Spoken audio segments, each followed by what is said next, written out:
તો વિદ્યાર્થી મિત્રો, આપણે સેકન્ડ ચેપ્ટરના સ્વાધ્યાયના જે આગળના દાખલા છે એ સોલ્વ કરીશું. પ્રીવિયસ વિડીયોના અંદર આપણે 28 નંબર સુધી કર્યું હતું સોલ્વ. હવે સ્વાધ્યાયનો 29મો પ્રશ્ન. એમાં શું કહે છે કે એસપીડીએફ સંકેતનો ઉપયોગ કરી અને ક્વોન્ટમ આંકનું વર્ણન કરો. એસપીડીએફ સંકેતનો ઉપયોગ કરી અને નીચેના ક્વોન્ટમ આંકનું વર્ણન કરો.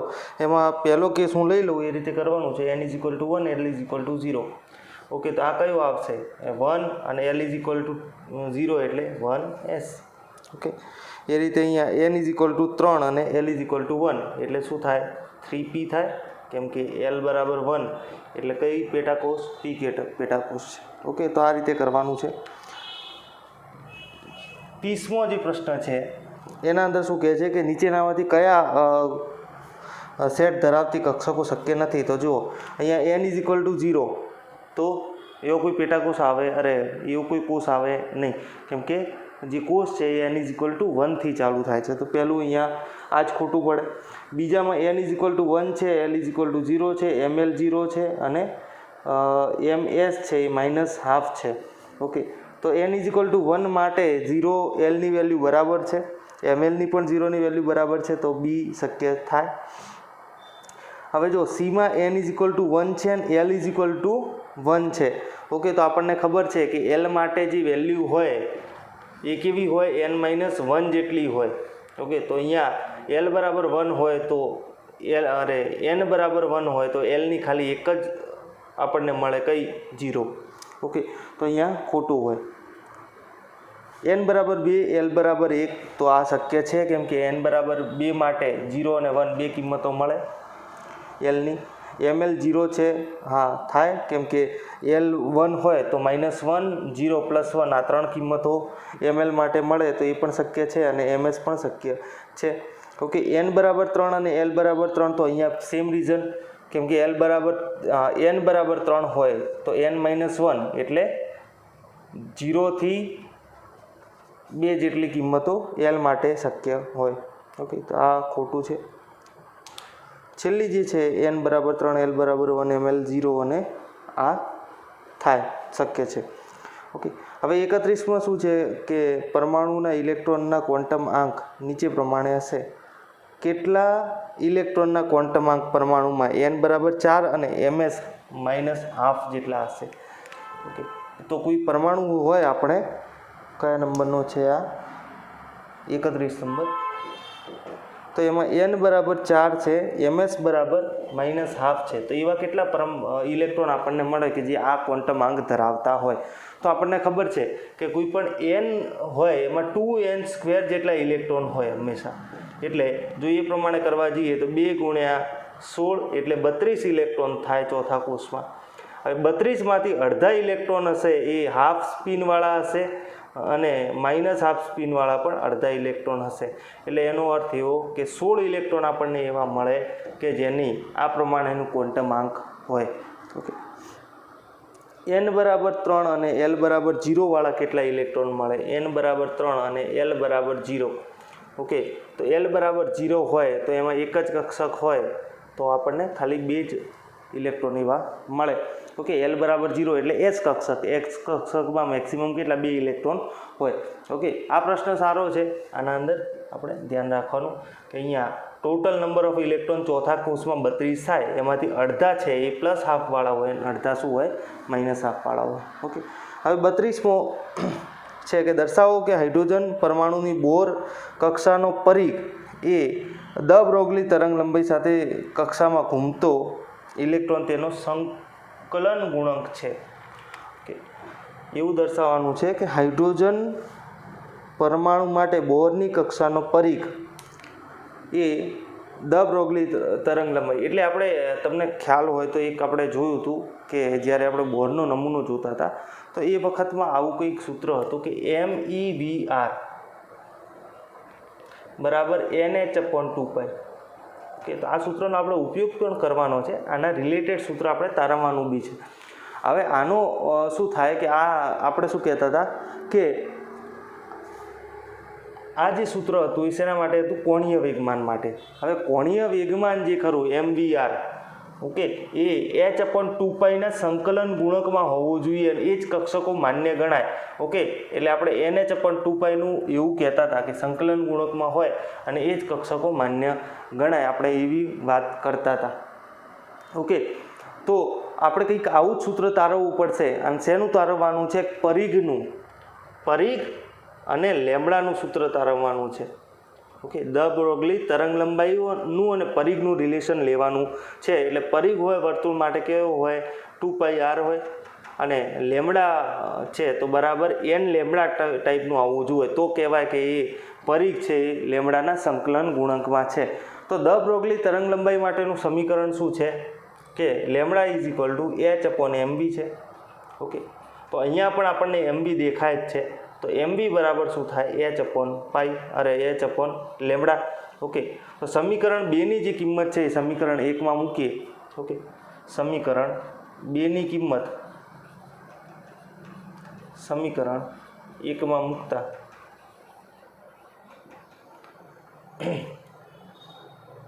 તો mb ની જગ્યાએ h/2π મૂકીએ તો hr/λ. ઓકે h/λ મૂકવાનું છે. તો mb ની જગ્યાએ આપણે શું મૂકી દીધું? h/λ. તો hr/π તો nh/2π એ તો હતું જ. h અહીંયા કેન્સલ થઈ જશે. ઓકે હવે આ 2π અને આ r એને ભેગા કરી દઈએ અને લેમડાને આ બાજુ લઈ દઈએ તો શું થાય? 2πr બરાબર n લેમડા. તો આનાથી શું સાબિત થાય? આનાથી એ સાબિત થાય કે વર્તુળનો જે પરિઘ છે એટલે દ બ્રોગલીનું જે શું કીધું છે અહીંયા કે હાઇડ્રોજન પરમાણુ માટે બોર કક્ષાનો જે પરિઘ છે, વર્તુળનો પરિઘ એટલે 2πr, એ દ બ્રોગલીની તરંગ લંબાઈના સંકલન ગુણક જેટલો છે. એટલે આ લેમડા એટલે શું છે? દ બ્રોગલીની તરંગ લંબાઈ છે, એના સંકલન ગુણક n બરાબર 1 2 3 4 5 6 આપણે મૂકી શકીએ. તો આ રીતે એને સોલ્વ કરવાનું છે. અહીંયા લખવાનું કે કક્ષકીય કોણીય વિજ્ઞાન માટે h/2πના સંકલન ગુણકમાં છે અને એનું સૂત્ર આ પ્રમાણે છે. નીચે આ સૂત્ર દ બ્રોગલીની તરંગ લંબાઈ માટેનું સૂત્ર આ પ્રમાણે લખી દેવાનું.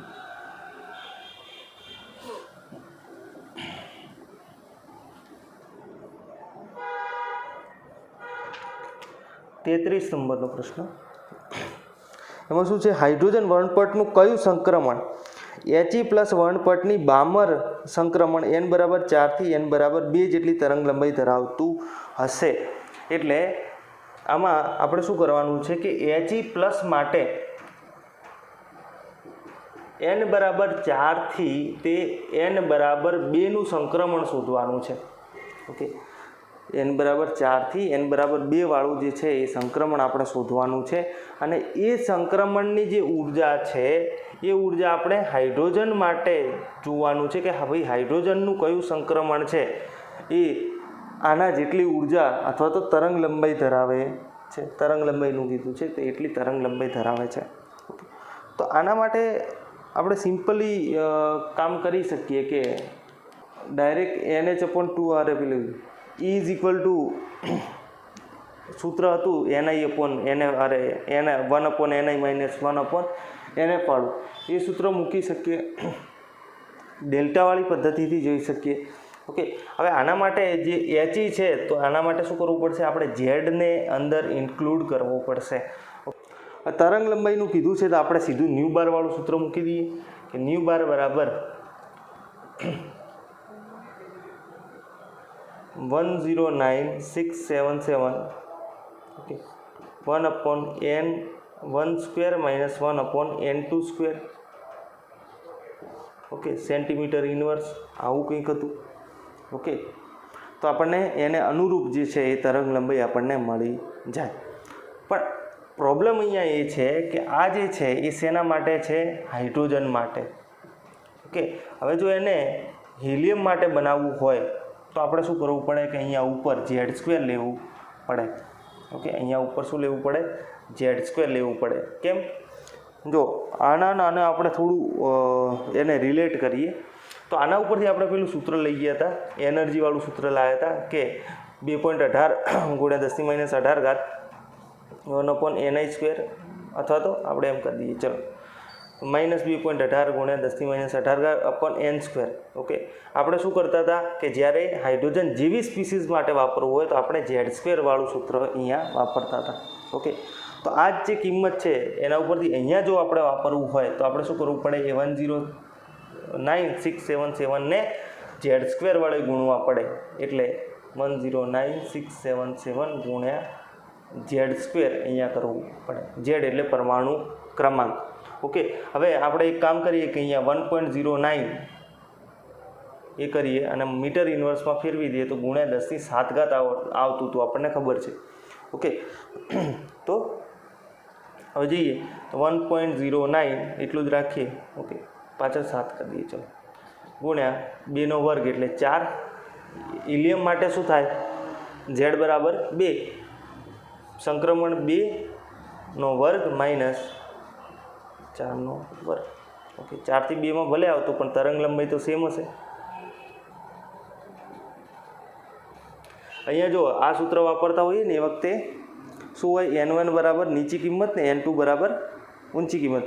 તમે જો આમ રિવર્સ કરી દેશો તો કોઈ ઇશ્યુ નહીં આવે, ખાલી અહીંયા માઇનસ આવશે. એ જે તમારે MFB પ્લસમાં લેવું પડશે, કેમ કે આ જે તરંગ સંખ્યા છે અથવા તો તરંગ લંબાઈ છે એ કદી માઇનસમાં નહીં આવે. ઓકે, એટલા માટે તો 1/4 માઇનસ 1/16. અને આપણે અહીંયા આરામથી લઈ શકીએ. ઓકે, આનું એવું જરૂર નહીં. એનર્જી જ્યારે જોતા હો તો એનર્જી માટે કમ્પલસરી 1/ni² માઇનસ 1/nf² કરવાનું. ઓકે, એમાં નહીં ભૂલવાનું. ઇનિશિયલ જે હોય એ પછી ઇનિશિયલ અહીંયા 4 થી 2માં જાય તો 4 થી 2 લખવાનું. જો 2 થી 4 હોય તો 2 થી 4 લખવાનું. કેમ કે અહીંયા પોઝિટિવ નેગેટિવ મેટર કરે.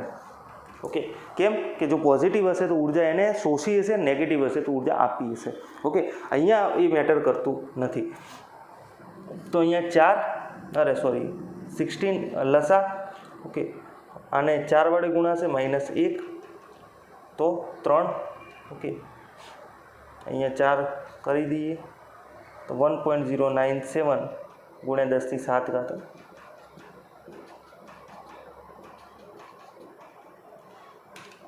1.097 ગુણ્યા 3/4 તો 0.822 ગુણ્યા 10ની કેટલી થાય, 7 મીટર ઇન્વર્સ. તો 8.22 × 10⁶ મીટર ઇન્વર્સ. ઓકે, આ શું થઈ ગયું, ન્યૂ બાર. આટલી આવી. ઓકે, હવે આપણે અહીંયા શું કરશું કે આના ઉપરથી લેમડા શોધવાનું છે, તરંગ લંબાઈ શોધવાની છે. જો કે કેટલી તરંગ લંબાઈ એના જેટલી ધરાવે. તો ન્યૂ બાર = 1/લેમડા. તો લેમડા = 1/ન્યૂ બાર. તો 1/8.22 × 10⁶. ઓકે, તો 1/8.22 એટલે 0.1216 ગુણ્યા 10⁻6 એટલે 1.216 × 10⁻7 મીટર ઇન્વર્સ. ઓકે, તો આટલી લેમડા જે તરંગ લંબાઈ છે. ઓકે, હવે અહીંયા 4 થી 2માં જાય છે એટલે એનો અર્થ એવો કે ઉત્સર્જન કરશે એટલાનું. ઓકે, 2 થી 4માં હોત તો આટલી તરંગ લંબાઈનું શોષણ કરો. અહીંયા 4 થી 2માં જાય છે, ઊંચાથી નીચા ઉર્જા સ્તરમાં આવે છે એટલે એ શું કરશે, ઉત્સર્જન કરશે. હવે આપણે શું કરવાનું કે હાઇડ્રોજનમાં આટલી તરંગ લંબાઈ આપણે શોધવાની છે. ઓકે, હાઇડ્રોજન માટે તો સિમ્પલ આ સૂત્ર આપણે વાપરી શકીએ. અને એના અંદર આપણે હીટ એન્ડ ટ્રાયલ મેથડ વાપરવી પડે કે આપણે ચેક કરવું પડે થોડું કે ભાઈ 4 થી 2માં જો એ રીતે, અને તો આપણને જવાબ મળે. તો અહીંયા આપણે શું કરશું કે લેમડા છે, આપણે લેમડાનો ઉપયોગ નહીં કરીએ, આપણે સીધું એના રિલેટેડ ન્યૂ બાર છે એનો ઉપયોગ કરશું. તો ન્યૂ બાર = 1.097 ગુણ્યા 10⁷ 1/n1² માઇનસ 1/n2². ઓકે, તો 1.097 ગુણ્યા 10⁷. આમાં તો ઝેડની કોઈ આવે નહીં. ઓકે, ન્યૂ બારની વેલ્યુ આપણે ચેક કરી લઈશું, જો એ સેમ આવતી હોય તો આપણે કરીએ. તો હવે જો અહીંયા આપણા જોડે કોઈ ડેટા અવેલેબલ છે નહીં. બરાબર. ન્યુ બારની કિંમત મૂકશો તો n1 ને n2 તો તમારે જોવા જ પડશે. ઓકે, તો n મૂકી દઈએ, ચલો 8.022, તો 1/n1² - 1/n2² બરાબર શું થાય? 8.022 × 10⁶ ભાગ્યા 1.097 × 10⁷.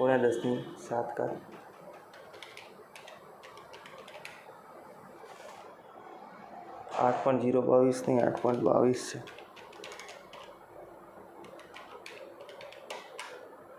તો 7.4 10 ગુણ્યા -1 એટલે -0.75 કે આટલી કિંમત આવવી જોઈએ. કોની? 1/n1² - 1/n2²ની. ઓકે, આટલી કિંમત આવે તો આપણે n1 બરાબર 1 અને n2 બરાબર 2 મૂકીએ. ઓકે, તો આ કિંમત કેટલી આવે? તો અહીંયા જો 1/1 - 1/4. ઓકે, તો 4 જે છે એ લસા લઈ લઈએ, તો 4 - 1 એટલે ઉપર 3/4, 3/4 એટલે 0.75. ઓકે, તો આ રીતે જ કરવું પડશે. તો એનો અર્થ એવો કે તો હાઇડ્રોજનના, જો અહીંયા હાઇડ્રોજન આપણે એ નહીં લખાય કે પહેલાંથી બીજામાં જાય. ઓકે, આપણે અહીંયા શું લખવું પડશે? બીજાથી પહેલાંમાં. કેમ કે અહીંયા 4 થી 2નું સંક્રમણ છે ઊંચાથી નીચામાં.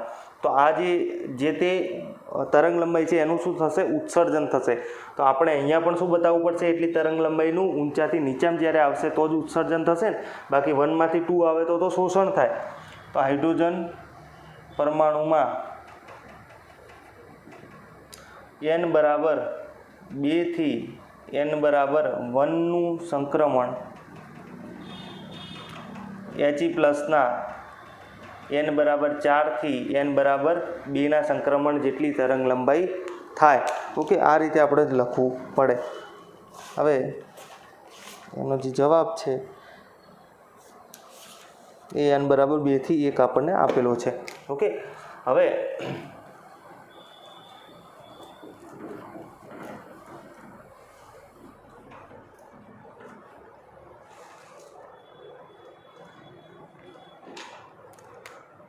ચોત્રીસ નંબરનો દાખલો.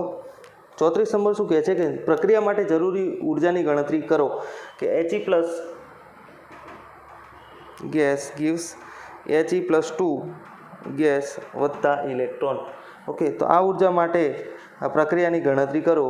હાઇડ્રોજન પરમાણુની ધરા અવસ્થામાં આયનીકરણ ઉર્જા આપણને આપેલી છે. ઓકે,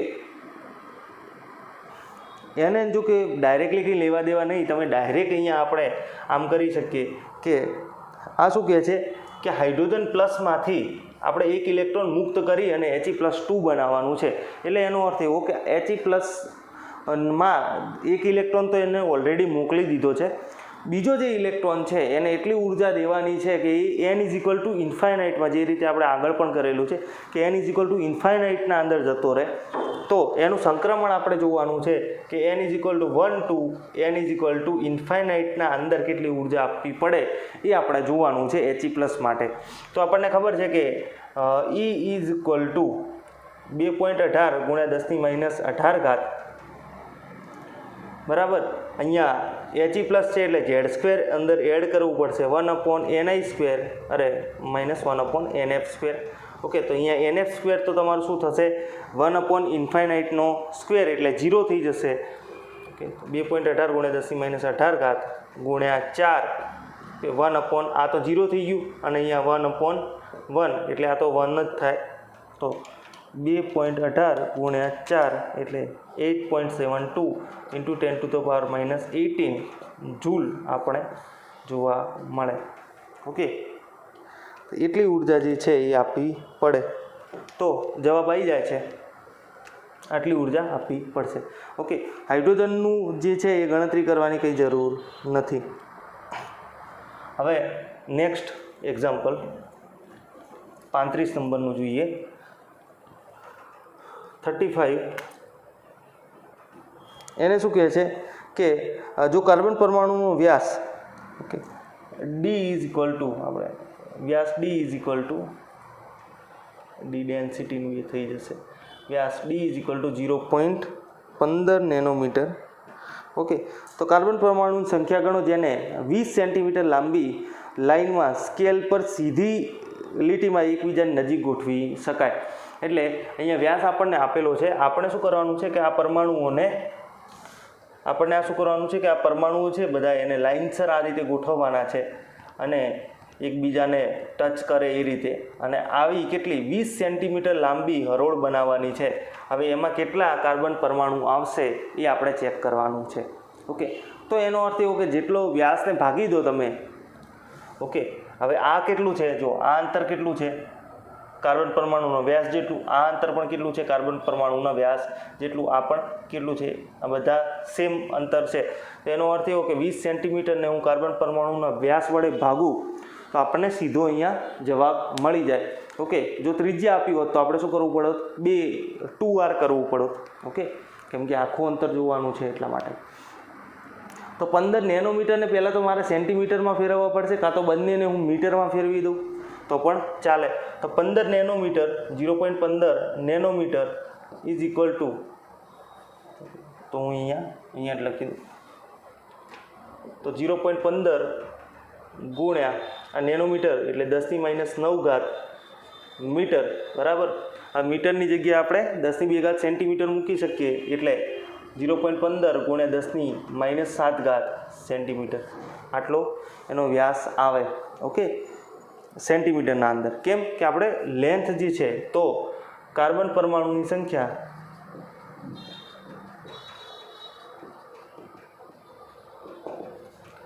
કુલ લંબાઈ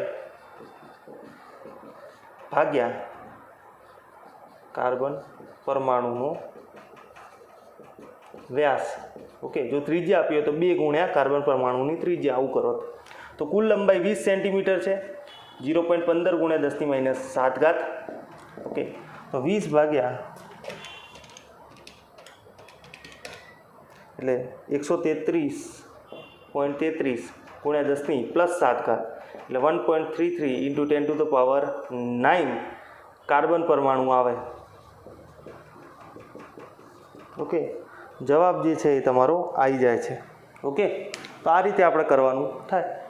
સિમ્પલ જ છે દાખલો, કંઈ મોટું નથી આમાં. હવે આના પછીનો આના જેવો જ છે સેમ, પણ થોડો અલગ રીતે પૂછેલો છે, તમારા હોમવર્કના અંદર કરવાનો. એમાં શું કહે છે કે 2 ગુણ્યા 10⁸ કાર્બન પરમાણુને આપણે એકબીજાના આ રીતે ગોઠવેલા છે. ઓકે, જો વ્યવસ્થા 2.4 સેન્ટીમીટરની હોય તો કાર્બન પરમાણુની ત્રિજ્યા ગણો.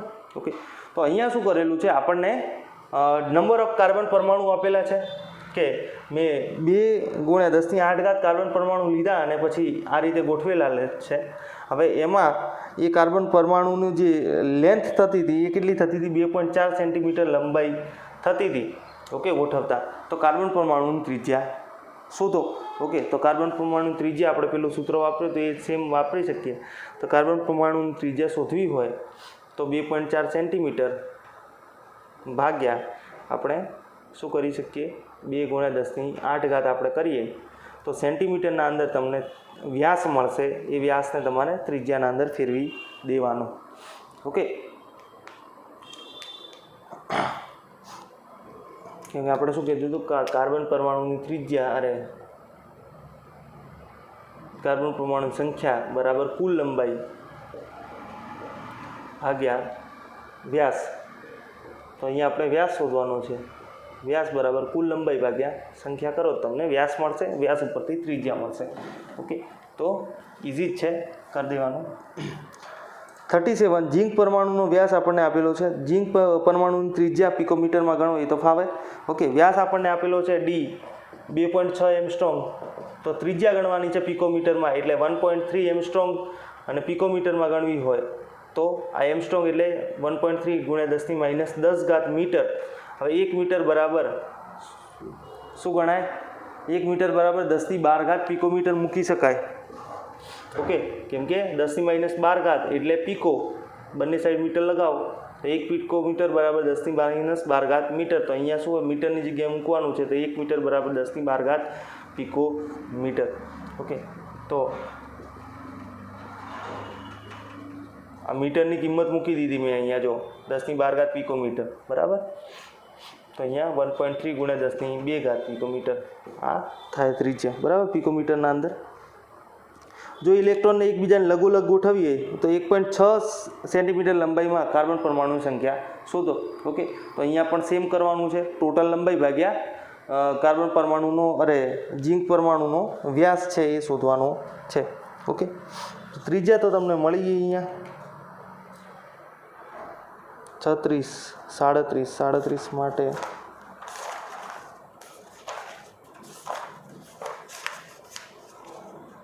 37 હા 1.3 × 10⁻2 પિકોમીટર. ઓકે, તો તમને કાર્બનમાં કર્યું એ પ્રમાણે ટોટલ નંબર ઓફ પરમાણુ જે છે એ શોધતા ફાવે. ઓકે, હવે 38 નંબરનો દાખલો, એના અંદર આપણને શું કહે છે કે એક કણ 2.5 × 10⁻16 કુલમ જેટલો સ્થિર વિદ્યુતીય બળ ધરાવે છે. તો 2.5 × 10⁻16 કુલમ જેટલું સ્થિર વિદ્યુતીય જે છે એ વીજભાર છે. ઓકે, કુલ વીજભાર આને કહી શકીએ. ઓકે, તો આપણે શું શોધવાનું છે કે ઇલેક્ટ્રોનની સંખ્યા. હવે શું થયું છે કે આ બધા ઇલેક્ટ્રોન બધા ભેગા થઈ અને કુલ વીજભાર જે છે એ 2.5 × 10⁻16 કુલમ જેટલો જનરેટ કર્યો છે. ઓકે, હવે એના અંદર આપણે ઇલેક્ટ્રોનની સંખ્યા શોધવી હોય તો આપણે કઈ રીતે શોધી શકીએ? આપણને એક ઇલેક્ટ્રોનનો વીજભાર આપણને ખબર છે કે 1.6022 × 10⁻−19 અથવા તો આપણે રાઉન્ડ ફિગર લઈએ 1.6 × 10⁻19 કુલમ આપણને ખબર છે. તો આપણે કુલ વીજભાર છે એને 1.6 × 10⁻19 કુલમથી ભાગી દઈએ તો આપણને જે ઇલેક્ટ્રોનની સંખ્યા છે એ મળી જાય. તો ઇલેક્ટ્રોનની સંખ્યા બરાબર 2.5 × 10⁻16 કુલમ ભાગ્યા 1.6 × 10⁻19. ઓકે, તો 15 1.5625. ઓકે, એટલે આપણે એને 63 કરી દઈએ ગુણ્યા 10ની કેટલું -16 + 19 એટલે +3. તો 1563 આપણો જવાબ આવે. તો 1563 ઇલેક્ટ્રોન ભેગા થઈ અને આટલી જે કુલમ વીજભાર છે એ ઉત્પન્ન કરી શકે. ઓકે, હવે એના જેવો નીચે 39 નંબરમાં છે દાખલો. 39માં સેમ દાખલો છે. શું છે કે મિલિકનના પ્રયોગમાં તેલ બિંદુ પર ચળકતા એક્સ કિરણો દ્વારા સ્થિર વિદ્યુતીય ભાર છે એ -1.282 × 10⁻18 કુલમ છે. તો ઇલેક્ટ્રોનની સંખ્યા ગણો. ઓકે, તો માઇનસ ભાર તો ઇલેક્ટ્રોનનો છે એના માટે માઇનસની નિશાની છે. તો કુલ ભાર આટલો એના ભાગ્યા 1.6 × 10⁻19 કુલમ કરશો તો તમને જવાબ મળી જશે. ઓકે, હવે શું કહે છે 40 નંબરના અંદર 40 નંબરના અંદર શું કહે છે કે રુથરફોર્ડના પ્રયોગમાં સામાન્ય રીતે ભારે પરમાણુઓ જેવા કે ગોલ્ડ પ્લેટિનમ પાતળા વરખમાં લેવામાં આવે છે. તેના પર આલ્ફા કણોનો મારો ચલાવવામાં આવે છે. જેને બદલે જો એલ્યુમિનિયમનો પાતળો વરખ લેવામાં આવે તો પરિણામોમાં શું ફેર પડે? તો જો પરિણામોમાં ફેર પડશે એમ પૂછે છે. ઓકે, તો પરિણામો ફેર પડશે. હા, પડશે. કેમ કે જો પાતળી ગોલ્ડ શીટ ઉપર જ્યારે પેલું આલ્ફા કણોનો મારો અહીંયા ચલાવતા હતા તો આપણને ખબર છે કે મોટાભાગના જે કણો છે એ એમને નીકળી જતા હતા અને અમુક કણો જે છે એ પાછા આવતા હતા. ઓકે, 20,000 એક કણ હતો જેને 180 ડિગ્રીનું આપણને પાછો મળતો હતો, એક્ઝેક્ટ રિવર્સ આવતો હતો, અને અમુક કણ જે હતા કે જે થોડા ડિગ્રીએ વિચલન પામતા હતા. પણ હવે જો નાઇટ્રોજન ગોલ્ડ પ્લેટિનમ ને એ બધા બહુ ભારે પરમાણુ છે. એના અંદર કેન્દ્રના અંદર ધન વીજભાર પણ ખૂબ જ વધારે હોય છે. જ્યારે એલ્યુમિનિયમની વાત કરીએ તો એના અંદર કેન્દ્રના અંદર જો એક તો એ ફોરો પરમાણુ છે. ઓકે, એનું વજન પણ એટલું છે નહીં. બીજું કે એના અંદર કેન્દ્રના અંદર ધન વીજભાર પણ ઓછો હોય છે. એટલે આ જે આલ્ફા કણો આવશે એને એ સામનો કરી શકશે નહીં, એને વિચલિત કરી શકશે નહીં. તો એના લીધે પરિણામોમાં બહુ બધો ફેર પડે. ઓકે,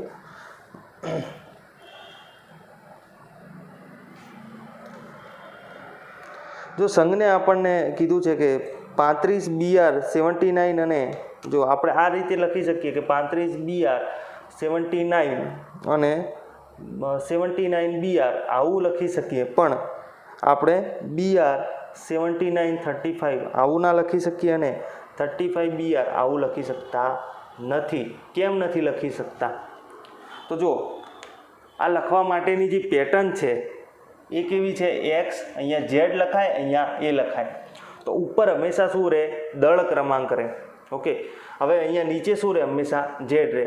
તો જો અહીંયા 35 તો બરાબર બ્રોમિનનો 35 નંબર છે, પણ અહીંયા જો 79 નંબર લખીએ તો એનો અર્થ એવો કે કેન્દ્રમાં 79 પ્રોટોન હોવા જોઈએ, પણ જે છે નહીં. ઓકે, તો આ રીતે લખાય ના. બીજું કે જો 79 છે, ચલો આપણે એક સમય બીઆરને ભૂલી જઈએ કે ચલો બીઆર ભૂલથી લખાઈ ગયું હશે, 80 નંબરવાળું તત્વ છે, 79 વાળું. તો જો 79 જો પ્રોટોનની સંખ્યા હોય તો ન્યુટ્રોન ભલે ગમે તે 0 ન્યુટ્રોન હોય તો પણ 79 દળ ક્રમાંક તો થવાનો જ છે. પણ 35 દળ ક્રમાંક ચાલે? ના ચાલે. ઓકે, કેમ કે દળ ક્રમાંક એ બરાબર શું છે? Number of proton plus number of neutron. Okay, તો અહીંયા નંબર ઓફ પ્રોટોન જ તમારા 79 હોય તો નંબર ઓફ ન્યુટ્રોન ભલે ના રહ્યા તો પણ દળ ક્રમાંક તમારો 35 તો ના જ આવે. ઓકે, તો દળ ક્રમાંક અહીંયા પણ ખોટો પડે, બંને જગ્યાએ દળ ક્રમાંક આપણે લખી શકતા નથી. ઓકે, દળ ક્રમાંક કઈ રીતે મળે? Number of proton plus number of neutron, અથવા તો આપણે એને કઈ રીતે શોધી શકીએ છીએ? જેમ કે ક્લોરીનનો 35.5 છે, એ કયા? કે સમસ્થાનિકો અને એની પહેલા ચેપ્ટરમાં આપણે ભણ્યા હતા કે એનું અબન્ડન્સ, કે એની સમસ્થાનિકો અને એને કેટલા પ્રમાણમાં મળે છે, એનું પ્રમાણ કેટલું છે, અબન્ડન્સ કહેવાય. અબન્ડન્સ કેટલું છે એના ટકાવારી ઉપર આપણે દળ પરમાણુનું સરેરાશ દળ શોધીએ છીએ. ઓકે, તો બ્રોમિન માટે 35 છે એ દળ આવતું નથી, પહેલી વાત તો. અને બીજું કે ઉપર આપણે દળ લખી શકતા નથી. જો આપણે બ્રોમિન માટે વાત ના કરતા હોઈએ, જો એક્સ ખાલી આપેલું હોય ને અહીંયા કે ભાઈ આ શક્ય છે, કે આપણે એમ લખીને આપેલું હોય કે 79 x 35 આ શક્ય છે, તો પણ શક્ય નથી. કેમ? કે અહીંયા જો પ્રોટોનની સંખ્યા 79 હોય તો દળ ક્રમાંક 79 થી ઉપર જ હોય હંમેશા, નીચો તો હોય જ નહીં. ઓકે, તો અહીંયા આ વાત છે.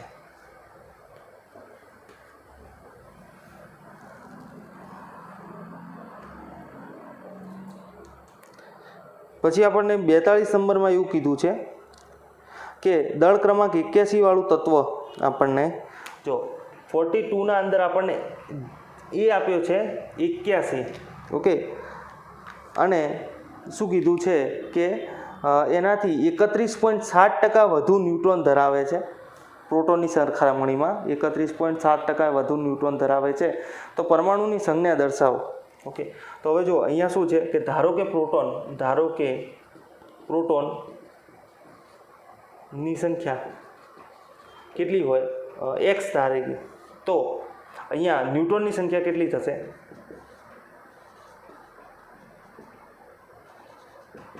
x વત્તા 31%, અરે 31.7% વધુ ન્યુટ્રોન છે, તો 31.7% x જેટલા વધારે ન્યુટ્રોન છે. ઓકે, x તો હતા જ, એનાથી 31.7% જેટલા વધારે. ઓકે, તો હવે ટકા એટલે x વત્તા 0.317 x આવું થાય. તો એનો અર્થ એવો કે 1.317 x જેટલા ન્યુટ્રોન થાય. ઓકે, આ ખબર પડી? કેમ કે આપણે શું કર્યું? 31 ભાગ્યા 31.7 ભાગ્યા 100 કર્યું અહીંયા. ઓકે, હવે જો દળ ક્રમાંક બરાબર શું થાય? Number of proton plus number of neutron. Okay, તો આપણે x વત્તા 1.317 x ન્યુટ્રોનની સંખ્યા આપણને ખબર છે, એના બરાબર શું છે? 81. તો માટે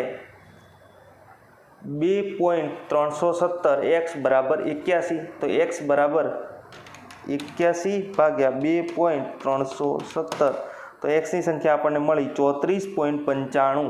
ઓકે, પણ x શું છે? પ્રોટોનની સંખ્યા છે, તો 34.95 નહીં આવે, એ કેટલી આવે? 35 આવે. ઓકે, તો xની સંખ્યા 35 એટલે પ્રોટોનની સંખ્યા z બરાબર શું થાય? 35. ઓકે, તો 35 નંબરનું તત્વ કયું? બ્રોમિન. તો 35 Br 81 ઓકે આ રીતે લખાશે. તો એવું ને એવું નીચે બીજો પણ પ્રશ્ન છે 43 નંબરનો કે દળ ક્રમાંક 37 ધરાવે છે આયન 1 એકમ ઋણભાર ધરાવે છે.